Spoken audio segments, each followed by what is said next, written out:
Assalamualaikum warahmatullahi wabarakatuh. Alhamdulillahi wassalatu wassalamu ala rasulillahi wa ala alihi wa sahbihi wa mawala amma ba'd. Pada kesempatan ini saya akan melanjutkan kisah Perang Badar untuk bagian keduanya. Dan di kisah ini insya Allah saya akan melanjutkan sambungan kisah yang saya sampaikan pada bagian pertama. Setelah Rasulullah SAW berhasil mengumpulkan informasi detail tentang kekuatan kaum Quraisy, maka beliau segera melakukan perjalanan bersama para sahabat menuju Badar untuk mendahului kaum musyrikin menuju sumber air Badar. Hal ini juga untuk mencegah kaum musyrikin menguasai sumber air Badar tersebut. Kemudian beliau Shallallahu Alaihi Wasallam menetap di tempat yang paling dekat dengan sumber mata air Badar. Disinilah kemudian Al-Hubayb bin Al-Munzir berdiri seraya berkata, "Wahai Rasulullah, bagaimana menurut Anda tempat ini? Apakah ia tempat yang Allah Subhanahu wa Ta'ala wahyukan kepadamu sehingga kita tidak boleh memajukan atau memundurkannya, atau merupakan pandangan, taktik dan strategi perang belaka?"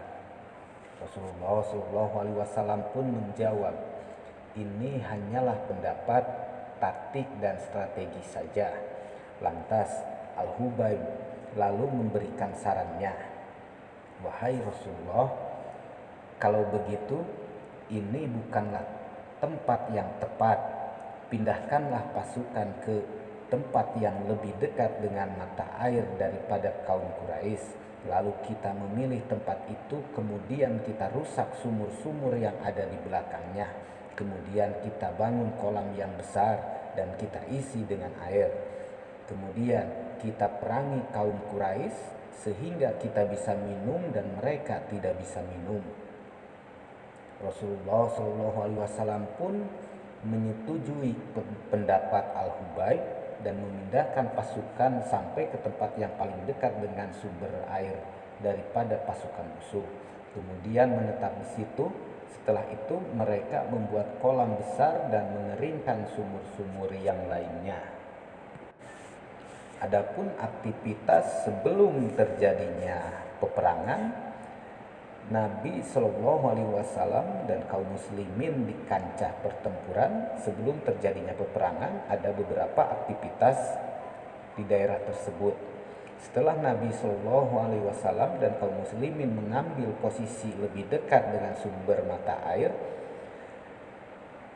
daripada orang-orang musyrik, Sa'ad bin Mu'adz mengusulkan kepada Rasulullah untuk membangun sebuah markas untuk beliau sebagai tempat komando dan perlindungan dari serangan musuh.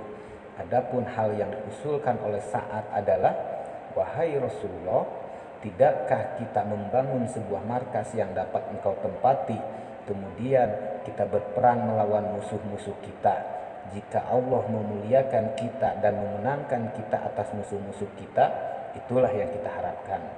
Jika yang terjadi adalah sebaliknya, engkau duduk di atas kendaraanmu, kemudian engkau menyusul kaum kami yang ada di belakang, karena kaum tersebut masih berjalan di belakang. Wahai Nabi Allah, sesungguhnya kita lebih mencintaimu daripada mereka. Jika mereka melihat engkau mendapatkan perlawanan, mereka tidak akan meninggalkanmu. Allah akan melindungimu dengan mereka, dan mereka akan menjagamu dan berjihad bersamamu." Setelah mendengar usulan itu, Rasulullah SAW pun memuji Sa'ad bin Mu'adz dengan pujian yang baik dan mendoakan kebaikan untuknya. Kemudian kaum muslimin membangun markas untuk Rasulullah SAW di atas sebuah gundukan tanah di tengah medan pertempuran. Di markas itu beliau ditemani oleh Abu Bakar radhiyallahu anhu dan 3 pemuda Ansor, di bawah pimpinan Sa'ad bin Mu'adz dan bertugas menjaga markas Rasulullah SAW.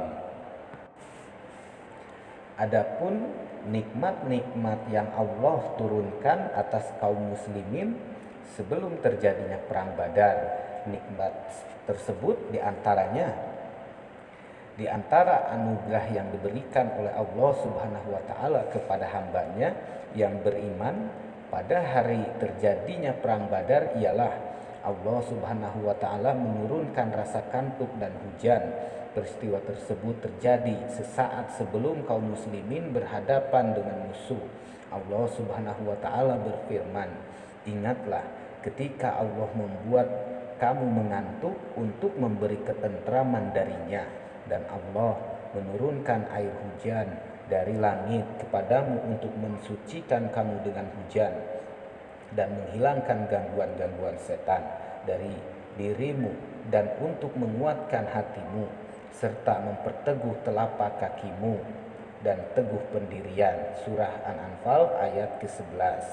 Al-Qurtubi menjelaskan, rasa kantuk ini terjadi pada malam hari sebelum berperang esok harinya, dan peristiwa tidur merupakan sesuatu yang menakjubkan, di mana pada saat bersamaan di hadapan mereka situasi dan kondisi sedang genting-gentingnya, seakan-akan Allah Subhanahu wa taala ingin menenangkan hati mereka. Ali bin Abi Thalib radhiyallahu anhu berkata, "Pada hari perang Badar, tidak ada di antara kami yang menunggang kuda kecuali Mikdad. Ia menunggangi kuda belang. Dan aku melihat di antara kami tidak ada satupun kecuali tertidur, kecuali Rasulullah SAW saja yang sholat dan menangis di bawah pohon sampai subuh. Dan nikmat yang Allah Subhanahu wa taala anugerahkan kepada mereka berupa tidur pada malam itu terdapat dua faedah. Yang pertama, Allah Subhanahu wa taala menguatkan mereka dengan istirahat sebelum bertempur keesokan harinya. Dan yang kedua, Allah Subhanahu wa taala memberikan ketenangan kepada mereka dengan menghilangkan ketakutan yang ada pada diri mereka. Sebagaimana dikatakan, ketenangan itu ada pada orang tidur dan ketakutan itu ada pada orang yang bergadang. Allah Subhanahu wa taala juga menjelaskan bahwa Dia telah memuliakan orang-orang mukmin dengan menurunkan hujan atas mereka dan waktu yang tidak biasanya turun hujan. Hujan tersebut merupakan karunia dan kemurahan dari Allah Subhanahu wa taala. Disandarkan turunnya hujan kepada Allah Subhanahu wa taala ini sebagai pemberitahuan bahwasanya Allah Subhanahu wa taala telah memuliakan mereka dengan turunnya hujan tersebut. Dan adapun di sini Rasulullah SAW piawai untuk memanfaatkan kondisi alam saat sebelum terjadinya perang Badar. Nabi SAW tidak menyia-nyiakan kesempatan untuk memanfaatkan kondisi alam saat berperang melawan musuh. Beliau SAW memanfaatkan semua kondisi di medan peperangan demi kemaslahatan pasukan. Sebagai contoh adalah yang beliau lakukan sebelum dimulainya perang Badar. Al-Makriji mengatakan, di pagi hari Nabi SAW sudah berada di Badar sebelum orang-orang Quraisy datang. Lalu terbitlah matahari dan beliau telah mengatur barisan mereka. Beliau menghadap ke barat dan membelakangi matahari, sementara mereka orang-orang Quraisy menghadap ke arah matahari. Tindakan semacam ini menunjukkan kepiawaian Nabi SAW dalam mengatur pasukannya. Beliau bahkan memanfaatkan kondisi alam manakala hal itu memberikan kemaslahatan bagi pasukannya. Mengambil posisi membelakangi matahari ini beliau lakukan karena jika matahari berada di hadapan wajah orang yang sedang berperang, ia akan menyilaukan atau mengaburkan pandangan sehingga akan mengurangi kekuatan perlawanan dan konfrontasi terhadap musuh. Maka apa yang telah dilakukan oleh Rasulullah Shallallahu Alaihi Wasallam pada perang Badar merupakan isyarat bahwa kondisi alam seperti matahari, angin, medan geografis, dan selainnya memiliki pengaruh yang besar terhadap keseimbangan kekuatan di medan pertempuran. Ia merupakan salah satu sebab yang Allah Subhanahu wa taala minta dari kita supaya kita usahakan demi mewujudkan kemenangan dan menuju kemuliaan. Dan sesaat Rasulullah SAW dalam barisan. Di dalam perang Badar, Nabi SAW meluruskan dan merapihkan barisan supaya benar-benar lurus dan rapat. Beliau menggunakan anak panah tanpa sayap untuk meluruskan saf itu. Lalu beliau melihat seorang bernama Sawad bin Goziyah keluar dari barisan. Beliau pun memukul perutnya seraya bersabda, "Luruskan wahai Sawad." Sawad pun berkata, "Wahai Rasulullah, engkau telah menyakitiku, sedangkan Allah telah mengutusmu dengan kebenaran dan keadilan. Saya akan mengambil kisos untukmu, wahai Rasulullah." Maka Rasulullah SAW membuka perutnya seraya bersabda, "Kisoslah." Namun ia justru bukan mengkisos Rasulullah, tetapi justru memeluk beliau dan mencium perut beliau. Beliau SAW lalu bertanya, "Apa yang membuatmu melakukan hal itu, wahai Sawad?" Sawad pun menjawab, "Wahai Rasulullah, telah tiba seperti apa yang engkau lihat, sebab di akhir perjumpaanku denganmu, aku ingin kulitku bersentuhan dengan kulitmu." Maka Rasulullah SAW pun mendoakan kebaikan untuknya. Dan adapun motivasi-motivasi yang Rasulullah SAW sampaikan kepada para sahabat dalam perang Badar, Rasulullah SAW bersabda kepada para sahabat, dan beliau bersabda, "Bangkitlah menuju surga yang luasnya seluas langit dan bumi." Maka Umair bin Al-Hamam Al-Ansari radhiyallahu an berkata, "Wahai Rasulullah, surga yang luasnya seluas langit dan bumi?" Beliau menjawab, "Iya, iya." Lantas Umair bin Al-Hamam langsung berkata, "Indah Rasulullah, indah wahai Rasulullah." Dan Rasulullah SAW pun bertanya, "Apa yang membuatmu berkata demikian?" Lantas ia pun menjawab, "Demi Allah, tidak ada wahai Rasulullah kecuali hanya berharap agar aku termasuk ke dalam penghuninya, yang dia maksud adalah surga." Beliau bersabda, "Sungguh kamu termasuk ke dalam penghuninya." Maka Umair pun mengeluarkan kurma dari kantong anak panahnya dan memakan sebagiannya. Kemudian ia berkata, "Jikalau hidupku habis untuk menghabiskan memakan kurma-kurmaku ini, sungguh ini adalah kehidupan yang terlalu lama."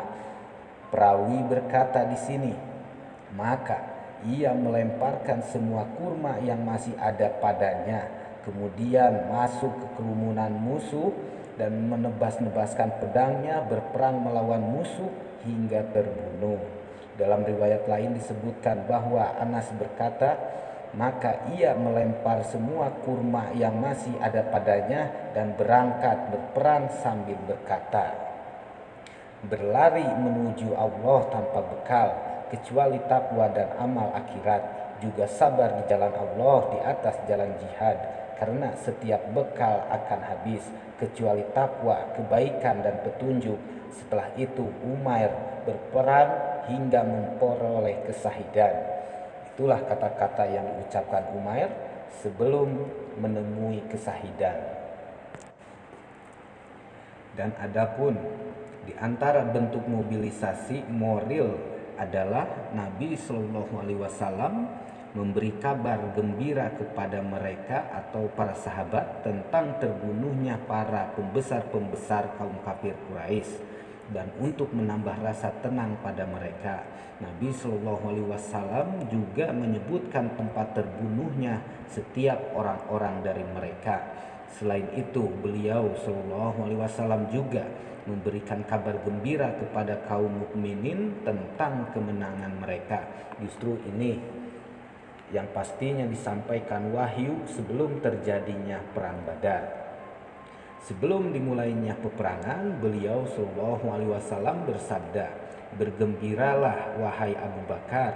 Rasulullah Shallallahu Alaihi Wasallam berhenti dan bersabda kepada para sahabat radhiyallahu an, "Demi Zat yang jiwaku berada di tangannya, tidaklah ada seorang pun yang memerangi mereka pada hari ini.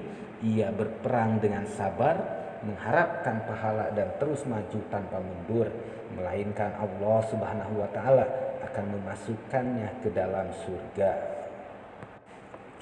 Dan Nabi Shallallahu Alaihi Wasallam pun meminta kaum muslimin supaya tidak seorang pun melakukan suatu tindakan sebelum ada perintah dari beliau.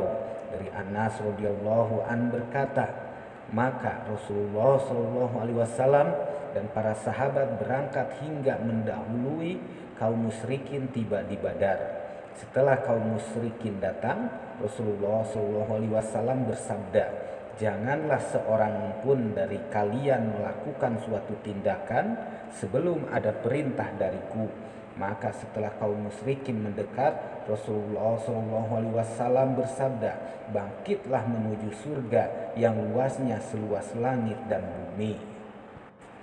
Dan Allah Subhanahu wa taala berfirman, "Ingatlah ketika kamu memohon pertolongan kepada Rabb-Mu, lalu diperkenankannya bagimu. Sesungguhnya aku akan mendatangkan bala bantuan kepada kamu dengan 1000 malaikat yang datang berturut-turut." Surah An-Anfal ayat ke-9.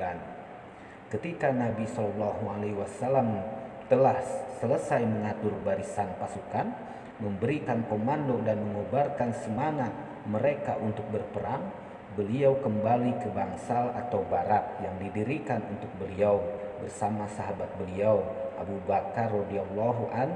Sementara itu Sa'ad bin Mu'adz menjaganya di depan pintu bangsal sembari menghunuskan pedangnya. Lalu Rasulullah Shallallahu Alaihi Wasallam menghadap ke Rabb-Nya lagi untuk berdoa dan memohon kemenangan yang telah Dia janjikan kepada beliau, dan beliau pun berdoa, "Ya Allah, tunaikanlah kepadaku apa yang telah Engkau janjikan kepadaku.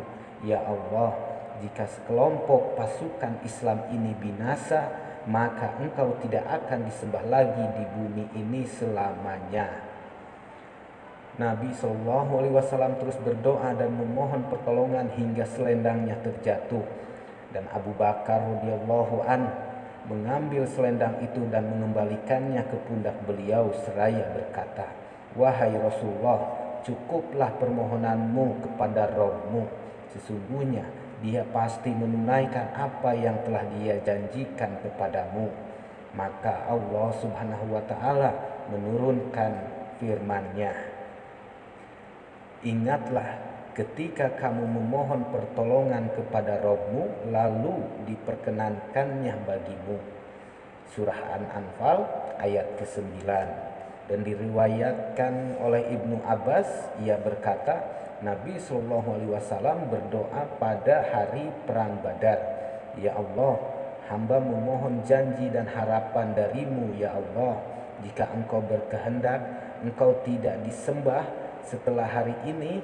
Maka Abu Bakar meraih tangan beliau sambil berkata, "Cukuplah Allah bagi Anda." Setelah itu Nabi Shallallahu Alaihi Wasallam pun keluar sambil mengucap, "Golongan itu pasti akan dikalahkan dan mereka akan mundur ke belakang." Surah Al-Qamar ayat ke-45. Dan di sini nampak untuk seorang pemimpin atau rasul memang ada kekhawatiran ya teman-teman. Ada kekhawatiran sebagai manusia biasa, ada rasa ketakutan, takut kalah, itu manusiawi ya teman-teman. Ini di bagian kedua ini Rasulullah banyak berdoa, banyak memohon pertolongan kepada Allah Subhanahu wa taala. Memang di dalam hati beliau ini ada rasa ketakutan jangan sampai ibaratnya orang atau orang yang memeluk Islam ini sudah sedikit apalagi sampai binasa gitu. Jadi kekhawatirannya betul-betul gitu. Justru dengan kekhawatiran betul-betul itu, jadi Rasulullah pun berulang kali merengek memohon terus kepada Allah Subhanahu wa taala supaya diberikannya pertolongan dan diberikannya kemenangan untuk kaum muslimin. Nah, adapun setelah berdoa dan memohon pertolongan kepada Allah Subhanahu wa taala di dalam barat, Nabi Shallallahu alaihi wasallam keluar dan mengambil segenggam tanah lalu melemparkannya ke arah kaum musyrikin seraya bersabda, "Semoga menjadi buruklah wajah-wajah mereka." Kemudian beliau Shallallahu alaihi wasallam memerintahkan kepada para sahabat untuk memperlihatkan keberanian mereka setelah itu, dan mereka pun melakukannya.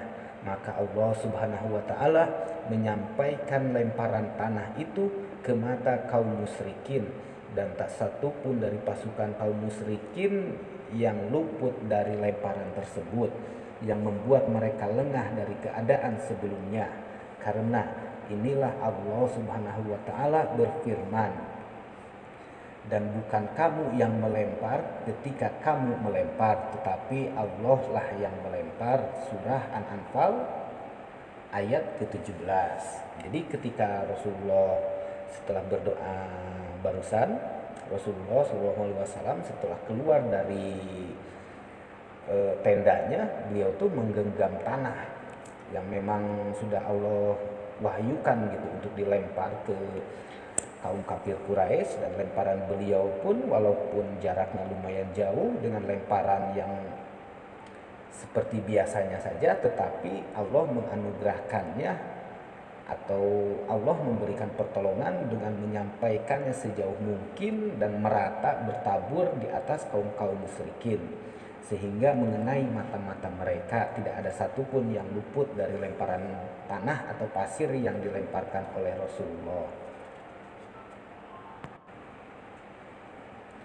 Dan pecahnya perang dan kekalahan kaum musyrikin. Pecahnya perang antara kaum muslimin dan kaum musyrikin dimulai dengan duel satu lawan satu. Dari pasukan musyrikin, majulah Utbah bin Rabi'ah dan saudaranya Saibah bin Rabi'ah dan anaknya yang bernama Al-Walid. Jadi 3 orang dari pasukan kaum Quraisy ini ya teman-teman. Mereka menantang duel. Maka majulah 3 orang dari kalangan Ansor. Namun Rasulullah SAW menyuruh mereka kembali ke tempat masing-masing, karena Rasulullah SAW menginginkan yang melawan mereka adalah sebagian keluarga atau kerabat beliau. Oleh karena itu beliau SAW bersabda, "Majulah wahai Ubaidah bin Harisah, majulah wahai Hamzah, dan majulah wahai Ali." Lalu Hamzah pun tidak ada pakai lama langsung menghadapi Saibah dan berhadapan persis 1 lawan 1, dan sekali tebas langsung berhasil membunuhnya. Begitupun Ali menghadapi Al-Walid 1 lawan 1 berhadapan, tidak pakai perlu lama, sekali tebas langsung berhasil membunuhnya. Sementara Ubaidah bin Al-Harits menghadapi Utbah dan keduanya saling serang menyerang dan saling melukai, dan keduanya pun sama-sama terluka. Maka Hamzah dan Ali ikut menyerang Utbah hingga keduanya berhasil membunuhnya. Lalu Hamzah dan Ali membawa Ubaidah kepada Rasulullah SAW. Namun tak lama kemudian dia pun syahid karena lukanya cukup parah. Rasulullah SAW bersabda mengenai Ubaidah, "Aku bersaksi bahwa engkau mati syahid." Dan ketika orang-orang musyrik mengetahui terbunuhnya 3 orang dari mereka yang maju berduel, mereka semakin marah dan menyerang kaum muslimin dengan membabi buta. Namun kaum muslimin tetap teguh dan tegar di tempatnya. Mereka menggunakan strategi bertahan dan menyerang musuh dengan anak panah, sebagaimana yang diperintahkan oleh Nabi Shallallahu Alaihi Wasallam. Slogan kaum muslimin pada saat itu adalah Ahad yang Maha Esa, Ahad yang Maha Esa.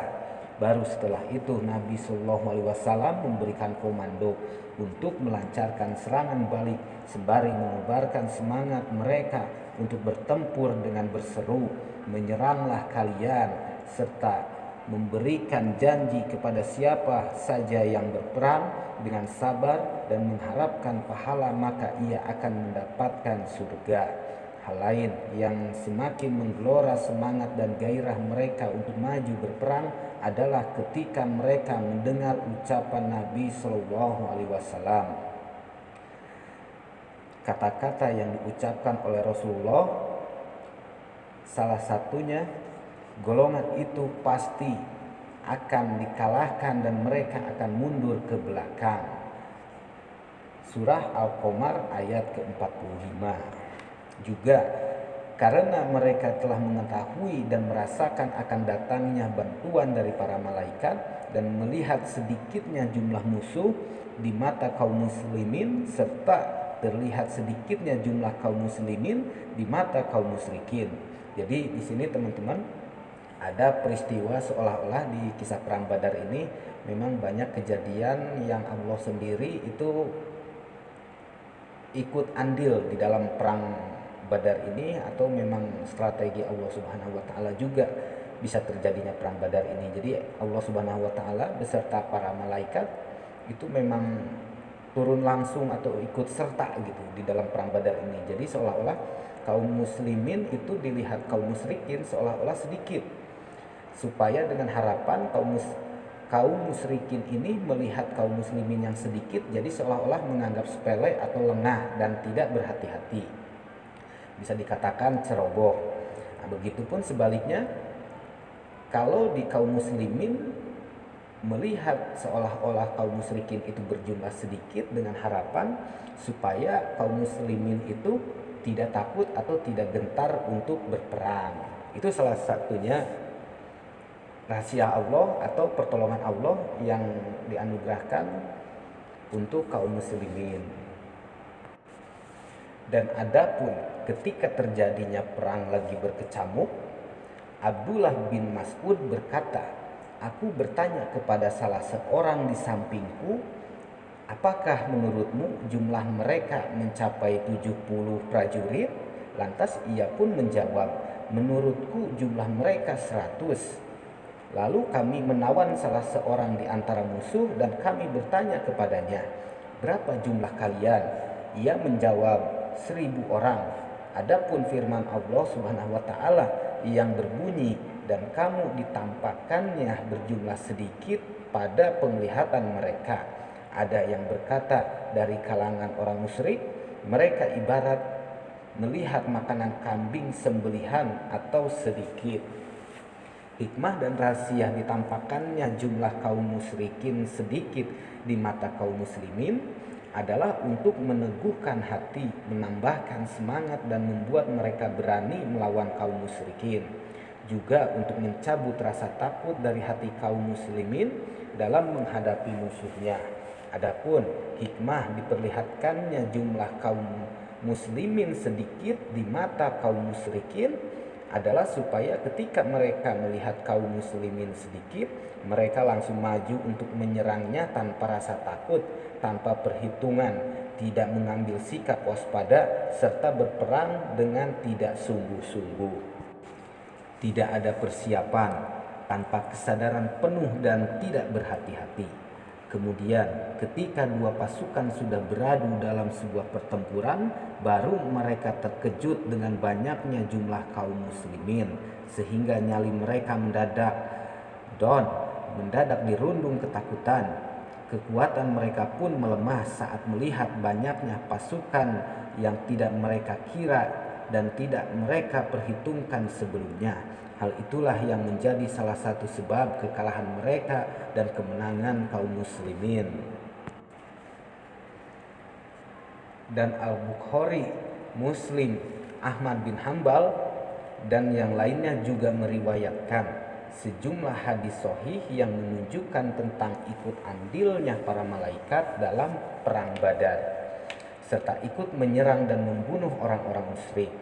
Dari Ibnu Abbas radhiyallahu an berkata, ketika ada seseorang dari kaum muslimin mengincar seseorang dari orang-orang musyrik yang ada di depannya, tiba-tiba ia mendengar suara cambuk di atasnya dan suara penunggang kuda yang sedang berseru, "Majulah hai Zum, majulah hai Zum." Lalu ia melihat ke arah orang musyrik yang ada di depannya tadi, ternyata ia sudah terkapar. Lalu ia melihatnya lebih dekat lagi, ternyata ada bekas luka di hidungnya. Wajahnya terkoyak seperti terkena cambuk hingga menghitam. Lalu seseorang dari kalangan Ansor mendatangi Rasulullah SAW dan menceritakan kejadian tersebut kepada beliau. Rasulullah SAW pun bersabda, "Kamu benar, itu adalah bantuan dari langit ketiga." Diriwayatkan juga dari Ibnu Abbas radhiyallahu an berkata, sesungguhnya Nabi SAW bersabda, pada hari perang Badar ia adalah Jibril yang memegang kepala kudanya dan membawa peralatan perang. Diriwayatkan dari Ali radhiyallahu an berkata, maka datanglah seorang laki-laki dari kalangan Ansor berpostur pendek membawa Abbas bin Abdul Muthalib sebagai tawanan. Lalu Abbas berkata, "Wahai Rasulullah, demi Allah bukan orang ini yang menawanku. Yang menawanku adalah orang yang rambutnya botak, yang paling tampan, menaiki kuda yang warna putih di kakinya sampai ke paha. Dan aku tidak melihatnya di antara orang-orang ini." Orang Ansor itu pun menimpali, "Aku yang telah menawannya, wahai Rasulullah." Rasulullah SAW menjawab, "Diamlah, Allah telah menolongmu dengan malaikat yang mulia." Diriwayatkan dari Abu Dawud Al-Mazini, ia berkata, "Sungguh aku mengikuti seseorang dari kaum musyrikin untuk membunuhnya. Tiba-tiba kepalanya telah terpenggal jatuh sebelum pedangku memenggal kepalanya. Lalu aku baru sadar bahwa ada orang selainku yang telah membunuhnya." Jadi di kisah perang Badar ini pas lagi perang berkecamuk, memang para malaikat ini jelas-jelas ikut campur atau turut serta ya teman-teman. Ada peran malaikat gitu yang menolong kaum muslimin di sini, sehingga banyak kejadian-kejadian para sahabat ketika berhadapan sama musuh, sebelum pedangnya atau sebelum mendekat berhadapan, secara tanpa disadari tiba-tiba kepala musuh atau kaum musyrikin ini udah pada kepotong atau udah pada tertebas gitu sama pedang. Dan perbedaan dari hasil tebasan dari malaikat sama kaum muslimin tuh, kalau tebasan pedang kaum muslimin mengenai kaum musyrikin itu kalau seumpamanya sobek atau berdarah ya seperti itu aja.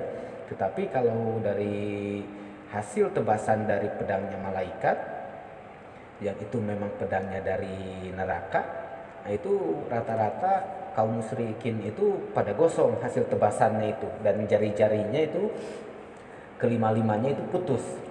Kalau membedakan mana hasil tebasan malaikat sama kaum muslimin itu bedanya bagian mana yang kena tebas itu pasti gosong, dan jari-jari kaum musyrikin ini pasti putus ditebas sama malaikat. Dan di sini pertolongan Allah Subhanahu wa taala kepada kaum mukminin dengan menurunkan para malaikat merupakan perkara yang pasti, tidak diragukan kebenarannya. Di antara hikmah dari pertolongan ini adalah untuk mewujudkan sesuatu yang menjadi sebab-sebab kemenangan kaum muslimin. Dan inilah yang dapat dicapai dengan turunnya para malaikat. Mereka telah melakukan segala sesuatu yang dapat menjadi sebab kemenangan kaum muslimin, seperti memberikan kabar gembira kepada kaum muslimin akan kemenangan mereka, meneguhkan mereka dengan memasukkan motivasi harapan menang dan semangat berperang di dalam hati mereka, menunjukkan kepada kaum muslimin bahwa mereka ditolong oleh Allah Subhanahu wa taala, Selain itu juga keikutsertaan sebagian mereka atau malaikat dalam peperangan secara langsung. Tidak diragukan lagi bahwa keikutsertaan mereka terjun langsung dalam medan perang memperkuat hati dan keteguhan para sahabat dalam berperang. Inilah yang diterangkan oleh ayat-ayat Al-Quran dan dinyatakan oleh hadis-hadis Nabi Shallallahu Alaihi Wasallam. Mungkin cukup sampai di sini dulu ya teman-teman untuk bagian keduanya. Nanti adapun beberapa kejadian dan berapa jumlah dari kaum muslimin yang syahid dan meninggal atau terbunuhnya dari kaum musyrikin, terus apa aja kejadian-kejadian berikutnya nanti saya akan lanjutkan di bagian ketiganya. Untuk kisah ini sampai di sini, bila ada salah dan kurangnya itu datang dari saya. Bila itu benar datangnya dari Allah Subhanahu wa taala. Wassalamualaikum warahmatullahi wabarakatuh.